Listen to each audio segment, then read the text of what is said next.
As I indicated in my opening statement, I wanted to talk about the death of Mr. Epstein. Do you concur with the opinion that it was a suicide? That was the finding of the coroner, sir. Okay. Do you have any evidence to suggest otherwise? I do not. How could this have happened? Unfortunately, sir, the death and the whole situation is still under the investigation of the FBI and the Inspector General's office, and I'm really not at liberty to discuss specifics of this case. I can discuss issues around institutional operations, but I can't specifically talk about that particular issue. Okay. With a case this high profile, there's got to be either major malfunction of the system or a criminal enterprise at foot to allow this to happen. So are you looking at both? Is the FBI looking at both? If the FBI is involved, then they are looking at criminal enterprise, yes. Do we have people in custody today of this high-profile nature? Have we done anything to adjust since Mr. Epstein's death? Sir, we take every inmate's life very seriously in the Bureau of Prisons. A high-profile inmate is no more important or significant in terms of our operations than just the average inmate that comes our way. When I mean high-profile, somebody's on a suicide watch. I would like to explain our suicide watch system, if I may. I can't talk specifically about Epstein, but we have different tiers of response if we identify an inmate who appears to be have suicidal thinking. And I came into the Bureau as a psychologist. I've worked with lots of suicidal inmates. I was warden in our psychiatric facility in Butner, and I know how difficult it is to always be able to predict who is suicidal and who is not. But once an inmate is identified as potentially suicidal, we have a suicide watch operation that we can place them in. It's a very stark, very difficult setting where everything is stripped from the room except a mattress. They get a coarse gown-like to wear that cannot be twisted in any way that they could hang themselves from it. They have one mattress and one blanket, and they are watched constantly. There's nothing else in that room. Was Mr. Epstein on suicide watch? Yes, he was. However, the average time on suicide watch is only about 24 hours because it is such a stark and actually depressing situation. We then can move them to another tier of observation, which is called psychological observation. Did that happen in this case? I can't speak specifically, but I am sharing this with you so that you understand our procedure, sir. They then can move to another tier, which is psychological observation, where they get their clothes back. They're in a more normalized setting. They are watched and scrutinized every moment of the day, but that is a much more normal environment. Do they have roommates? I'm sorry, sir? Do they have roommates? No, they do not when they're on psychological observation because they're being watched continuously. Did Mr. Epstein have a roommate when he allegedly committed suicide? No, he did not. Okay. But they move into psychological observation. Psychologists see them routinely, interview them repeatedly, and once it's determined that the threat of suicide seems to have passed, then that inmate can be returned back to open population. well, clearly it didn't work here, so we'll await the report because all the victims of Mr. Epstein have to have their heart ripped out, because they'll never see justice. Dr. Sawyer, can you think of any other incidents in the history of the BOP that have caused as much crisis for public trust for your institution as Epstein's death? I can only speak for since 1976 when I joined the Bureau. I don't know prior to that, but I would say it's probably gotten the most public attention. There are lots of taxpayers and citizens who've never thought about the BOP, and you have lots of good, patriotic, hardworking folks there. I get that. But in terms of a crisis of public trust in general, but also in terms of your workforce, this death happened in the middle of August, early August. It's Thanksgiving, and you're here to testify today, and you say you're not allowed to speak about this incident. I think that's crazy. Can you distinguish among types of investigations, at least for us? Because I'm aware of at least 3 Epstein investigations. You got a whole bunch of women who were raped by this guy. This is a sex trafficking ring in the United States. This guy had evidence. He's got co-conspirators, and there are victims out there who want to know where the evidence has gone.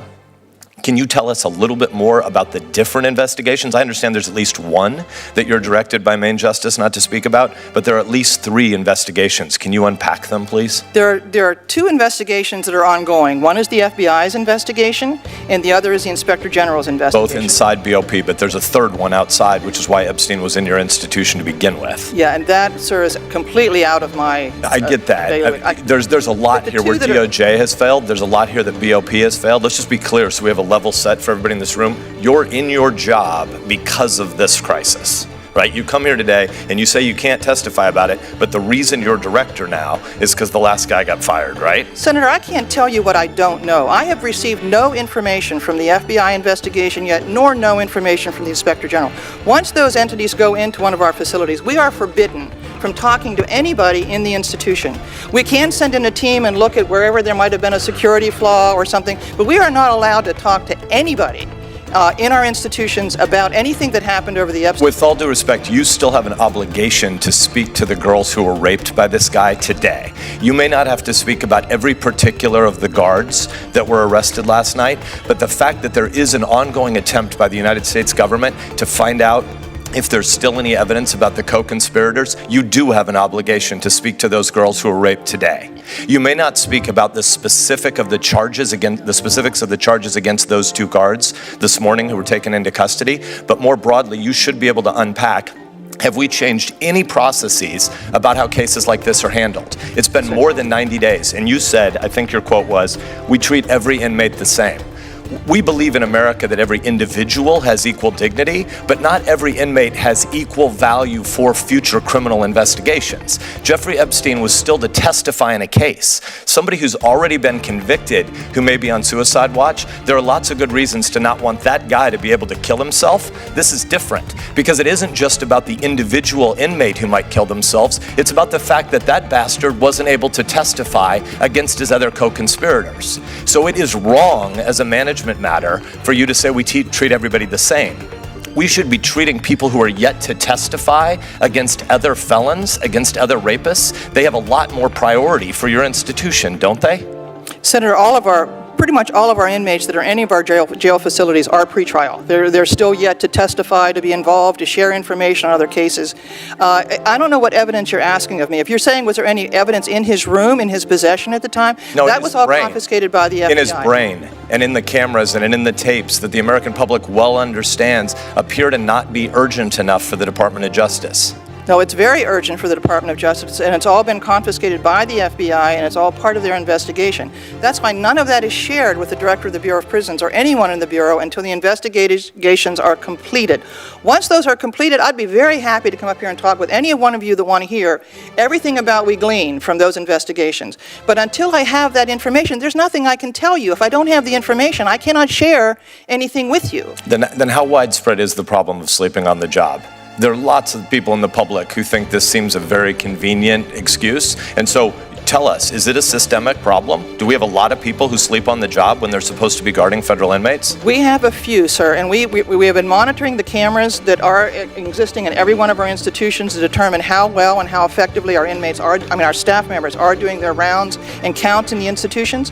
We have found a couple of other instances, and we have immediately referred those to the Inspector General's office, and I'm encouraging that if people just chose not to do their job, we're hoping the U.S. Attorney's Office will pick up those cases and prosecute them for us, because we don't want those people in the Bureau of Prisons. They are dangerous to everybody, the inmates and the staff. And so we are zealously going about trying to determine which of our employees are good employees and who do their job, and that is the vast majority of the prison staff. But we do have some, I know, out there who obviously choose not to follow policy, choose not to do their job, and we want them gone. I do not want them in our institutions, and I am exploring those very, very carefully to identify them and get them out of our system. Now, if it's a training problem and they didn't know what they were supposed to do, that's our problem. That's management's problem. We have to do a better job training our staff. But if someone is well-trained, well-experienced, and chooses not to do their job, we want them gone. I assure you of that. I'm at time, so I'll just give you a preview of something I'm going to ask you for the record after the event. You made a really important statement about drone drops of different kinds of contraband into your institutions. That's obviously a new and hard problem. That's a problem against which we have to play defense, but there's also new opportunities for offense. And so what your long-term strategy is inside the institution about cameras is something that I think a lot of us would like to hear more, and I'll send you a letter with some questions. Because Epstein's hallway should have still been monitored by cameras, even if his guards were asleep, and we don't have information about whether or not there were adequate cameras there. And so I think a lot of us would like to understand where technology dollars are going. Absolutely. Thank you, Dr. Thank you, Senator. Senator Blumenthal's next, but just follow up on this. Will there be an IG report regarding what happened? There should be. Usually after the Inspector General's office investigates, they do come out with a report. If people are pending criminal charges, we're not going to interfere in their cases, but if there's an IG report, I promise you we'll get fully briefed by the committee here. How can I put this? Christmas ornaments, drywall, and Jeffrey Epstein. Name 3 things that don't hang themselves. That's what the American people think. That's what the American people think. And they deserve some answers. And I know that you're not in charge of these investigations. Yes, sir. But you talk to the people who are. And I need you to take a very respectful message today.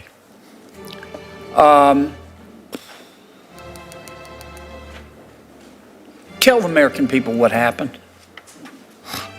And don't rush it so that they don't do a thorough investigation. But you and I both know they can make this a top priority and get it done more quickly than they normally would.